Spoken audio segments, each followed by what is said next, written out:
Welcome to Shri చక్ర news బులెటిన్లో ముందుగా హెడ్లైన్స్.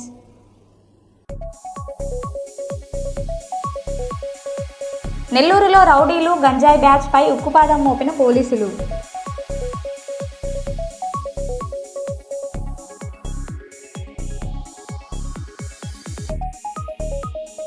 సూర్యాపేట జిల్లాలో సర్పంచ్ నామినేషన్ ప్రక్రియలో ఉద్రిక్తత.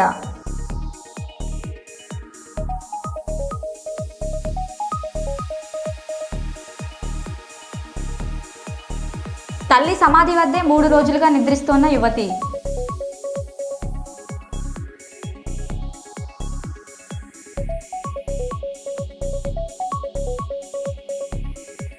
హన్మకొండ జిల్లా యువతిపై లిక్విడ్ అటాక్ కలకలం.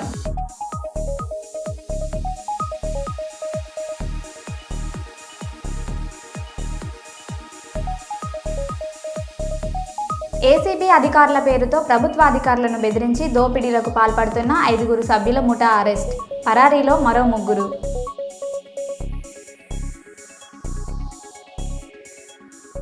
ఇక వివరాల్లోకి వెళ్తే, పల్నాడు జిల్లా నర్సరావుపేటలో స్థానికంగా నిర్వహించిన డ్యాన్స్ పార్టీకి సంబంధించిన వ్యక్తులకు పోలీసులు సోమవారం కౌన్సిలింగ్ నిర్వహించారు. 2 టౌన్ పోలీస్ స్టేషన్ పరిధిలో జరిగిన ఈ కార్యక్రమాన్ని సిఐ ప్రభాకర్, ఎస్ఐ సౌందర్యరాజ్ పర్యవేక్షించారు. డ్యాన్స్ పార్టీల నిర్వహణ పేరుతో ప్రజలకు ఇబ్బందులు కలిగించే చర్యలను సహించేది లేదని పోలీసులు స్పష్టం చేశారు. శబ్ద కాలుష్యం, ట్రాఫిక్ అంతరాయం, చట్టవిరుద్ధ కార్యకలాపాలు జరిగితే కఠిన చర్యలు తప్పవని హెచ్చరించారు. చట్టపరమైన అనుమతులు తీసుకోకుండా పార్టీలు నిర్వహించడం నేరమని గుర్తు చేశారు. భవిష్యత్తులో ప్రజల శాంతి భద్రతలకు విఘాతం కలిగించేలా వ్యవహరిస్తే కేసులు నమోదు చేస్తామని తెలిపారు. అనుమతులతో నియమావళిని పాటిస్తూ విధిగా కార్యక్రమాలు నిర్వహించాలని డాన్స్ పార్టీ నిర్వాహకులను హెచ్చరించారు.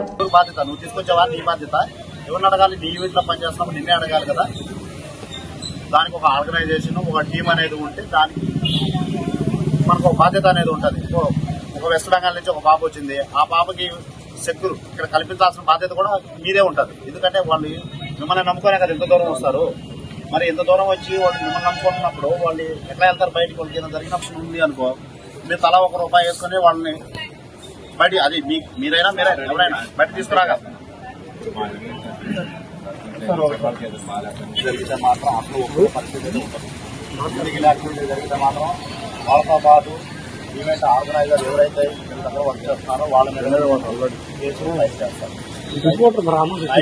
పరిస్థితుల్లో మీ ఆర్గనైజేషన్ 11 తర్వాత కోర్టున చేయడం ఒప్పుకోండి.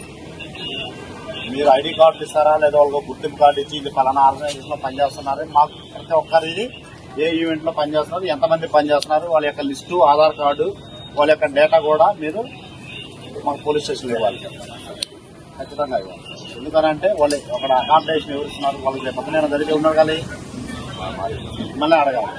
సో ఆ బాధ్యత కూడా మీరే తీసుకోవాలి. రేపు మీ దగ్గర ఎవరు వర్క్ చేస్తున్నారు, వాళ్ళ ఆధార్ కార్డు, వాళ్ళ ఫోన్ నెంబర్, మొత్తం ఎవ్రీథింగ్ డేటా తీసుకొని వచ్చి ఇవ్వాలి. దీన్ని కూడా ఏర్పాటు చేస్తాను.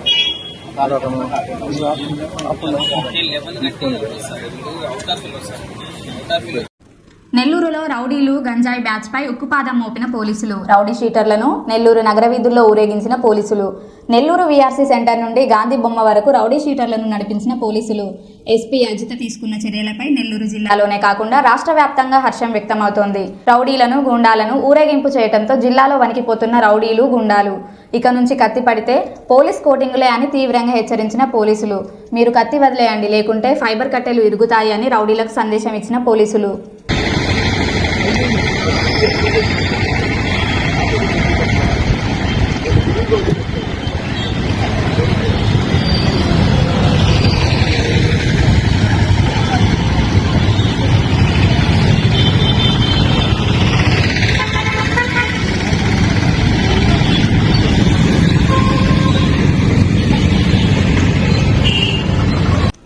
ఈ నెల 13వ తేదీన మెస్సీ టీంతో జరిగే ఫుట్బాల్ మ్యాచ్ కోసం ఎంసీహెచ్ఆర్డీ గ్రౌండ్లో ప్రాక్టీస్ చేసిన ముఖ్యమంత్రి రేవంత్ రెడ్డి.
పవన్ కళ్యాణ్కు సిగ్గుంటే తెలంగాణను వదిలేసి ఆంధ్రాలో ఉండాలి. పవన్ కళ్యాణ్ను తెలంగాణ నుండి పరిగెత్తించి తరిమి కొడతాం. పవన్ కళ్యాణ్ సినిమాలు తెలంగాణలో ఆడనివ్వం. గతంలో సినిమాలు ఆడడానికి తెలంగాణ అంటే ఇష్టమని ఇప్పుడు డిప్యూటీ సీఎం అవ్వగానే బలుపుతో మాట్లాడుతున్నాడు. తెలంగాణ ప్రజలకు పవన్ కళ్యాణ్ క్షమాపణలు చెప్పకపోతే పరిగెత్తించి తరిమి కొడతామని కాంగ్రెస్ ఎమ్మెల్సీ బల్మూరి వెంకట్ అన్నారు. గురించి తెలంగాణ ప్రజల్ని అగౌరవపరిచే విధంగా మాట్లాడడం అనేది చాలా బాధాకరం. గతంలో సినిమాలు ఆడేటప్పుడు తెలంగాణ రాష్ట్రం అంటే నాకు అపారమైన ప్రేమ ఉంది, అపారమైన గౌరవం ఉందని మాట్లాడిన నువ్వు ఈ రోజు ఆంధ్రప్రదేశ్కి డిప్యూటీ సీఎం కాగానే మతి స్థిమితం కోల్పోయి నీ స్వార్థ రాజకీయాల కోసం తెలంగాణ రాష్ట్రం గురించి ఈ రకంగా మాట్లాడడం అనేది చాలా బాధాకరము. నువ్వు నిజంగా నీకు సిగ్గుంటే నువ్వు మాట్లాడిన మాటలకి కుటుంబ సమేతంగా తెలంగాణ రాష్ట్రాన్ని విడిచిపెట్టి వెళ్ళి ఆంధ్రప్రదేశ్లోనే ఉండు. నువ్వు కనీసం సోయి లేకుండా తెలంగాణ ప్రజలు అత్యధిక నీ సినిమాలు చూసి నేను గౌరవిస్తుంటే బలుపుతో ఈరోజు తెలంగాణ రాష్ట్రం గురించి ఈ రకంగా మాట్లాడడం అనేది చాలా దురదృష్టవశాతము. నువ్వు ఇదే రకంగా నీ వైఖరికి నువ్వు తెలంగాణ ప్రజలకి తెలంగాణ రాష్ట్రంలో ఉన్న ప్రతి ఒక్కరికి క్షమాపణ చెప్పకపోతే తెలంగాణ రాష్ట్రంలో నీ సినిమాలు ఆడనివ్వము. నువ్వు రేపు పొద్దున తెలంగాణ రాష్ట్రంలో తిరుగుతే నిన్ను పరిగెత్తించి తెలంగాణ రాష్ట్రంకి వెళ్ళి కూడా తెలంగాణ యువత తెలంగాణ ప్రజలు తరిమి కొట్టే పరిస్థితి ఏర్పడుతుందని చెప్పి పవన్ కళ్యాణ్ హెచ్చరిస్తున్నా. డిశ్చార్జ్ అయిన బాలింతకు అందుబాటులో లేని అమ్మఒడి వాహనం. జగిత్యాల ఎంసీహెచ్ ఆసుపత్రిలో సుమారు 2 గంటలకు పైగా ఎదురుచూపులు. చలికి తట్టుకోలేక ఆటోలో ఇంటికి వెళ్లిపోయిన బాలింత.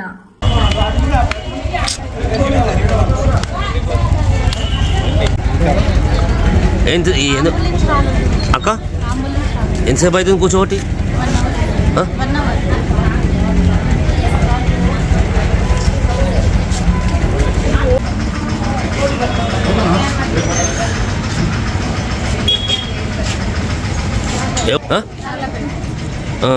అంటే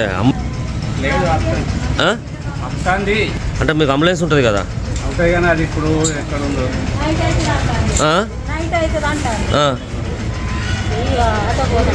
ఆటోకు వేరే మాట్లాడుకొని వెళ్తున్నారా?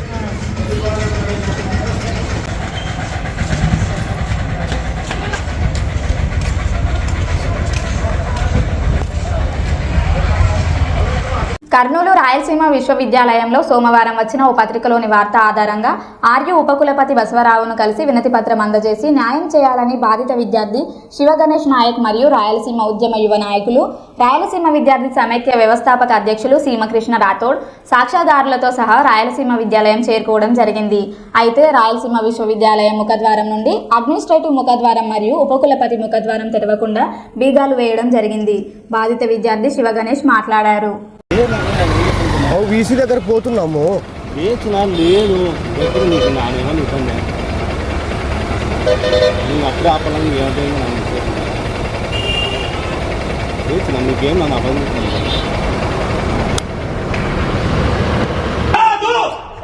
మీరుంటే వాళ్ళ చెప్పు గేట్ వేస్తారా? నమస్కారం సార్, పోండి సార్ అని మీరే సెలెక్ట్ చేసి పంపిస్తారు. మేము వచ్చా మేము వీసీ గారికి వస్తే మీరు గేటు పర్మిషన్ అని అడుగుతారా? సర్పంచ్ చూపెట్టు, దయచేసి అన్న మీరు ఏదైతే ఉందో పంపొద్దని మీరు అన్నారు కదా, పంపొద్దని మీరు అన్నారు కదా, చూపెట్టండి, అది చూపెట్టండి అయ్యా. మిమ్మల్ని ఒకరినే కూర్చుంటా, ఈడే కూర్చుంటా, నేను ఈడే కూర్చుంటా. యూనివర్సిటీలో ఉన్న స్టూడెంట్లకు ఒక మర్యాద ముందు తీసుకుంటే మీకు వీసీ చాంబర్ లో ధర్నా చేస్తారు.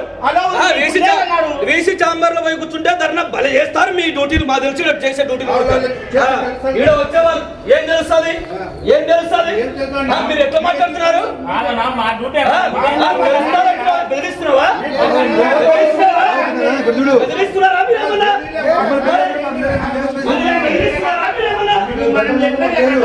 బెదిరిస్తున్నారా మీరు? చెయ్యండి, మిమ్మల్ని బెదిరిస్తున్నావా మీరు? మాట నేను ఏం పీక్కుంటావో పీక్కో అని నేను నాకు ఈ అర్ధరాత్రికి కూడా ఫోన్ చేసి నిన్ను డిస్టర్బ్ చేయాలనే ఉద్దేశం నాకు లేదు. అన్నా నాకు నిజం అంటే అన్నా నేను వాస్తవంగా చెప్తున్నాను. తమ్ముడు నీకు మర్యాద ఇచ్చినా, ఇంకా నీకు మర్యాద ఇచ్చినా నువ్వు వనాల జోలికి పోవద్దు. నీకు ఏదన్నా ఉంటే పొద్దున మాట్లాడదాం. అదే పీకేదేదో పీకించుకునేదేదో వనాలు చేసుకుంటారు. నువ్వు సీఎం సమాధానం చెప్తావు అనేది రేపు డిస్కషన్ చేసుకో దానికి. అంతేగాని నువ్వు మళ్ళా పోవడం కానీ సీనియర్స్ ముందర పిలిచడం కానీ ఇట్లాంటివి చేయొద్దు నువ్వు. నేను ఇప్పుడు అన్నాను అంటున్నా. ఉండొచ్చు, పలుకుబడి ఉండిండొచ్చు. లేదు నేను అనంది మొత్తం వాళ్ళు ఇప్పుడు నీకు ఫోన్ చేసి చెప్పిండుకొని నువ్వు నాకు అన్నావు కదన్నా ఏం పీక్కుంటావో చూసుకుందామని. నేను ఆ మాటనే అనలేదు. కానీ నువ్వు వాళ్ళు చెప్పింది విన్నావు. నువ్వు నాతో మాట్లాడుతున్నావనా? నువ్వు ఈడ ఏం జరిగిందో సమస్యనికి క్లారిటీగా తెలీదు. నువ్వు అనే పిల్లోని కొట్టనీకి పోయినావంట సంగమేశ్వర బ్లాక్ లోకి వచ్చి. ఎవరిని బ్లాక్ లో ఎవరిని పోయినా అంట? సంగమేశ్వర బ్లాక్ లోకి వచ్చి కొట్టనీకి పోయినావంట. వాడు గోడ దుంకి పారిపోతే. ఏం పేరు? రాము అనేటోని కొట్టనీకి పోయినావంటనే. రామునా? వాని పేరే తెలియదు నాకు. తమ్ముడు ఇప్పుడు నువ్వు వాని పేరే తెలియదు అన్న నాకు. రాము అనే పిల్లోడే పేరే తెలియదు నాకు. ఇప్పుడు చిన్నగా మాట్లాడు. నువ్వు అన్ని నాకు మాట్లాడింది మొత్తం రాంగే అన్న నిజంగా. అంటే నువ్వు చిన్నగా మాట్లాడు అన్న. నువ్వు తప్పు. నువ్వు ఇలా మాట్లాడుతుంటే నేను ఎలా మాట్లాడాలన్నా? నువ్వు అందరితో మాట్లాడినట్టు నాతో మాట్లాడొద్దు. ఇంకెలా మాట్లాడాలన్నా? అంటే నేను తప్పు చేసింటే నేను భయపడాలన్నా? తప్పు చేయింది అందరితో మాట్లాడినట్టు మాట్లాడొద్దంటే? తప్పు చేసినావో తప్పు చేయలేదు తర్వాత తెలుస్తుంది. అది ఇప్పుడు డిసైడ్ కాదు. ఓకే. రామకృష్ణ అనేటోని పిలుచుకొని మాట్లాడినామంటారు. రామకృష్ణ అనేటోని పిలుచుకొని మాట్లాడినా? సారీ సరేలే, ఓకే. ఆ అన్నని పెద్ద అన్నని పిలుచుకొని మాట్లాడినామంట. ఓకే.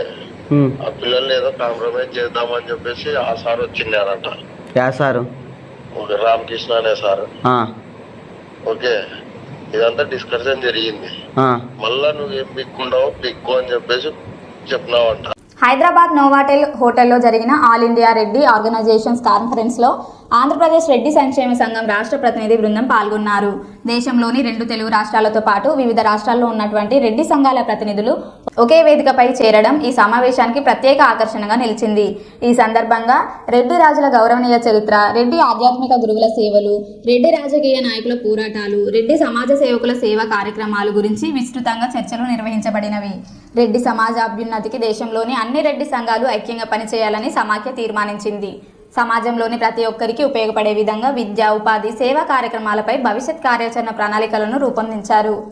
అరకు, గండికోట, కాకినాడ, కోనసీమ, లంబసింగి, నరసాపురం, ప్రకాశం బ్యారేజ్, ఋషికొండ, శ్రీశైలం, తిరుపతి పర్యాటక ప్రాంతాలకు ఇక వేగవంతమైన కనెక్టివిటీ. రాజ్యసభలో ఎంపీ బీద మస్తాన్ రావు ప్రశ్నకు సమాధానంగా వివరాలు వెల్లడించిన కేంద్ర పౌర విమానయాన శాఖ సహాయ మంత్రి మురళీధర్ మోహల్.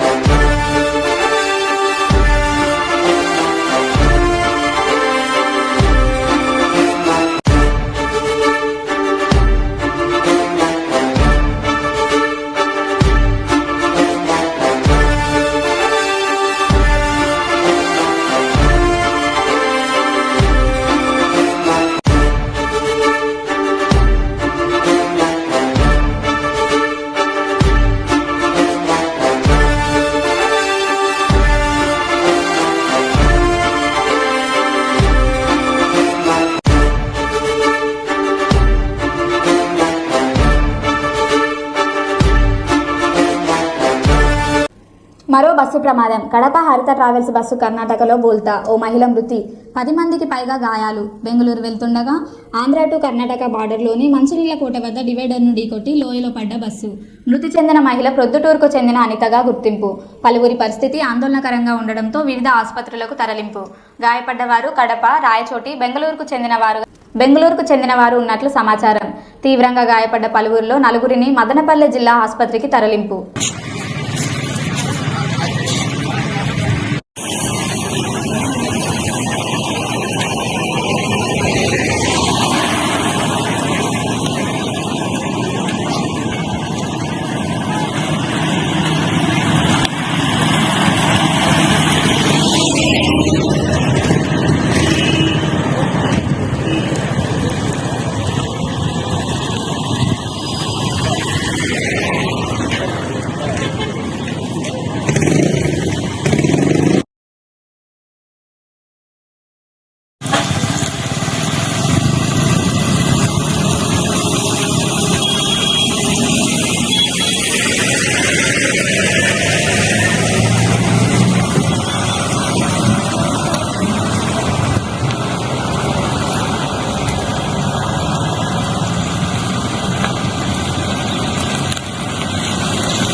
ఉన్నారా డ్రైవర్కి ఏం ఐడియా లేదా?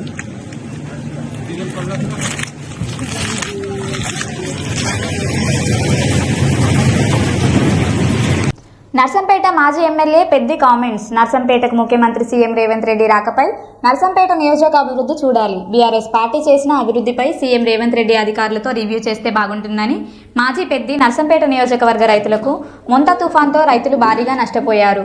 నర్సంపేట నియోజకవర్గంలో అన్ని మండల గురుకుల పాఠశాలకు నూతన బిల్డింగ్ నిర్మాణం చేపట్టాలి. మెడికల్ కాలేజీ 183 కోట్లతో ఆరోగ్య శాఖ మంత్రి హరీష్ రావుతో శంకుస్థాపన చేశాము. నర్సంపేట నియోజకవర్గంలో 200 పైగా బిట్ రోడ్లు నిర్మాణం చేశాం. అమీనాబాద్ గ్రామంలో అభివృద్ధి చేసింది బీఆర్ఎస్ పార్టీ. నష్టపోయిన నర్సంపేట నియోజకవర్గ ప్రజలకు సీఎం రేవంత్ రెడ్డి న్యాయం చేయాలని మాజీ ఎమ్మెల్యే పెద్ది 7 కోట్లతో ఫిష్ మార్కెట్ పనులు కుంటుపడింది. నర్సంపేట నడిబొడ్డున ఉన్న 750 కోట్ల ఆడిటోరియంలో పనులు నిలిచిపోయాయి. వారి రాక తప్పక నర్సంపేట నియోజకవర్గ ప్రజలు మంచి జరగాలి. బీఆర్ఎస్ పార్టీ చేసిన అభివృద్ధి ప్రణాళికలను కుంటుపడకుండా ముందుకు తీసుకెళ్లడానికి ముఖ్యమంత్రి గారు మంచి సమయాన్ని వెచ్చించి యంత్రాంగంతో సమీక్షించి అన్ని డిపార్ట్మెంట్ల రివ్యూ నిర్వహిస్తే బాగుంటుందని చెప్పి బీఆర్ఎస్ పార్టీ కోరుతా ఉన్నది. సో గ్రామ పంచాయతీ ఎన్నికల మధ్యలో వారు నర్సంపేటకు రావడం అనేది అది ప్రజల కోసమా, కాంగ్రెస్ పార్టీ కోసమా? సమయాన్ని కరెక్ట్గా ప్రాపర్గా నియోజకవర్గ ప్రజల కోసం వాడండి, మీకోసం కాదు.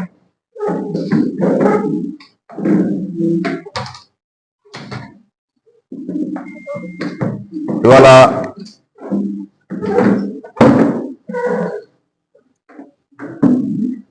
సంబంధించినటువంటి మీ వల్ల, మీ ప్రభుత్వం నిర్వాహకం వల్ల ఆగిపోయినటువంటి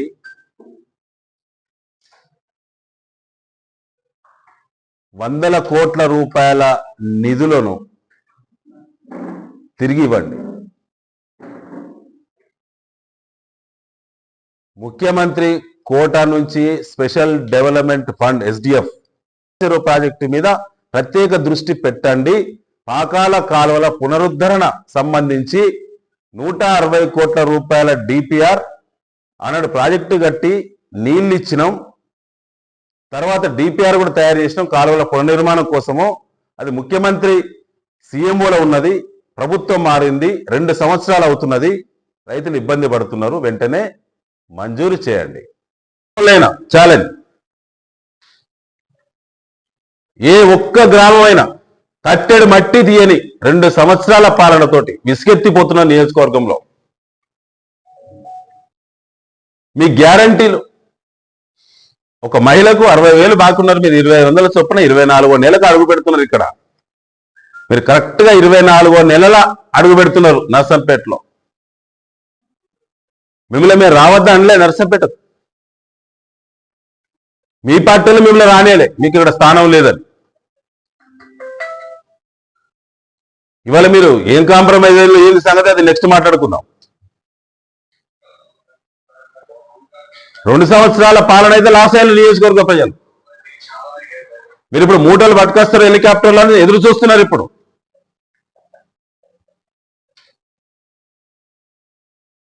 నష్టపోయినటువంటి నర్సంపేట నియోజకవర్గానికి గతంలో జరిగే అభివృద్ధి కొనసాగింపుగా ఈ నియోజకవర్గానికి అభివృద్ధి నిధులు ప్రకటనలు కాదు, మీరు మస్తు మాట్లాడుతారు రేవంత్ రెడ్డి గారు. CMO ద్వారా మీరు జిల్లా కలెక్టర్కు పంపిస్తారనే విశ్వాసంతో మేము రిక్వెస్ట్గా మాట్లాడుతున్నాం. మీ షెడ్యూల్లో కనుక వత్తం పోతాం ఓట్లు అడుగుతామంటే, మంత్రులతో చనువు ఉన్నోళ్ళని గెలిపించాలంటే ఏ మంత్రితో, మీ ఎమ్మెల్యేకే చనువు లేదు, నిన్నటిదాకా నీతో చనువు లేదు, ఈ నియోజకవర్గం నుంచి ఎవరు సర్పంచ్ అయినా ఎవరు మండలం అయినా లీడర్ అయినా ఏ మంత్రిని కలిసేది లేదు. కాబట్టి మీ పార్టీకి ఎవరు కూడా ఓటు వేసేయలేదు. షెడ్యూల్లో రివ్యూ. మహబూబాబాద్ జిల్లా దంతాలపల్లి మండలం దాట్ల గ్రామంలో జరిగిన ఓ ఘటన అందరి మనస్సును కదిలించింది. సర్పంచ్ ఎన్నికల్లో పోటీ చేయడానికి తమలాంటి నిరుపేదలకు అవకాశం లేదని రాములమ్మ చెప్పడంతో ఆమె మనవరాళ్లు నిజమైన ప్రేమను చూపించారు.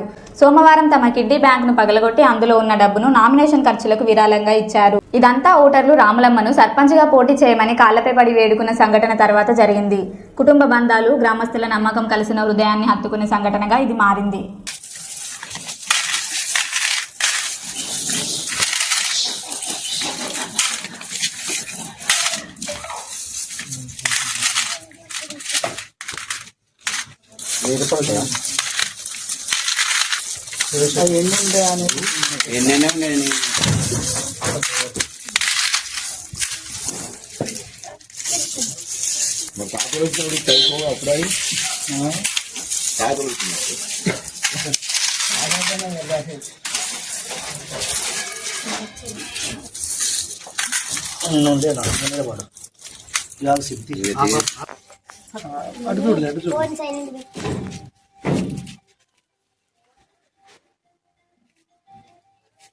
హన్మకొండ జిల్లా ఐనవోలు మండలం పున్నెల్ గ్రామ పంచాయతీలో కాంగ్రెస్ సర్పంచ్ అభ్యర్థి కత్తి సుధీర్ నామినేషన్ కార్యక్రమం ఉత్సాహంగా జరిగింది. గ్రామస్తులు, కార్యకర్తలు పెద్ద సంఖ్యలో చేరి ర్యాలీగా నడిచారు. అనంతరం నామినేషన్ దాఖలు చేస్తూ అభ్యర్థికి విస్తృతమైన ప్రజాభిమానాన్ని చాటి చెప్పారు. ఈ సందర్భంగా వర్ధన్నపేట ఎమ్మెల్యే కేఆర్ నాగరాజు మాట్లాడుతూ ర్యాలీ చూస్తేనే కత్తి సుధీర్ విజయం స్పష్టంగా కనిపిస్తోందని అన్నారు. ప్రజల తాకిడితో ఈ కార్యక్రమం జనసంద్రోహంగా కొనసాగింది. సమస్యలున్నా 24 గంటలు మీ వెనకనే ఉండి ఏ చిన్న కష్టం వచ్చినా నేను ఉంటానని ఎమ్మెల్యే గారితో చెప్పి అన్ని సమస్యలన్నీ తీర్చుతానని పేర్కొంటున్నాను. దిలీప్ అన్న గారికి, గ్రామ సభ్యులందరికీ, ఇందిరమ్మ కమిటీకి అందరికీ పేరు పేరున నమస్కారం. నన్ను ఆశీర్వదించి గెలిపించాలని అందరినీ కోరుకుంటున్నా. మీకు ఎలాంటి సమస్యలున్నా 24 గంటలు మీ వెనకనే ఉండి ఏ చిన్న కష్టం వచ్చినా నేను ఉంటానని ఎమ్మెల్యే గారితో చెప్పి అన్ని సమస్యలన్నీ తీర్చుతానని పేర్కొంటున్నాను. మన ప్రియతమ నాయకుడు మాజీ ముఖ్యమంత్రి వర్యులు శ్రీ వైఎస్ జగన్మోహన్ రెడ్డి గారి పిలుపు మేరకు పెద్దాపురం నియోజకవర్గ వైఎస్ఆర్సీపీ ఇన్ఛార్జి శ్రీ దవులూరి తొరబాబు గారి ఆదేశాల మేరకు కోటి సంతకాల సేకరణ మరియు వార్డు కమిటీల నియామకంపై ఈరోజు సామర్లకోట పట్టణం 22, 23 వార్డులలో పట్టణ కమిటీ ఆధ్వర్యంలో ఉదయం 6 గంటలకి ప్రతి ఇంటికి వెళ్లి సంతకాలు సేకరించడం జరిగినది.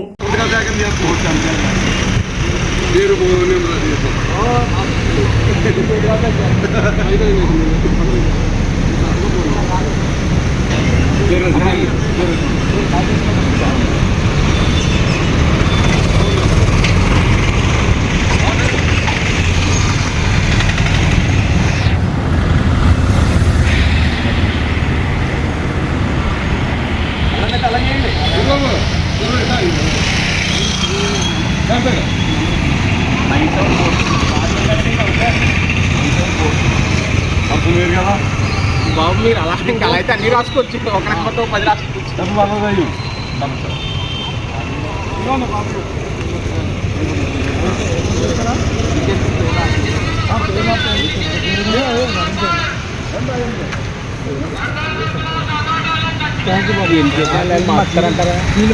ఏమైనా ప్రయత్నం అండి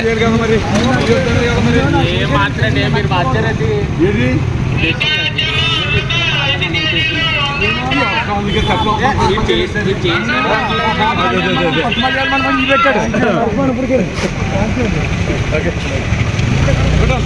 ఇదే తినండి. నేను అమ్మలేదు మార్కెట్లో గిన్నె చూడబాను మా అమ్మని ఎందుకు 3 మంది ఆహ్లం పెట్టుకొని చూడబాను తెలుసు.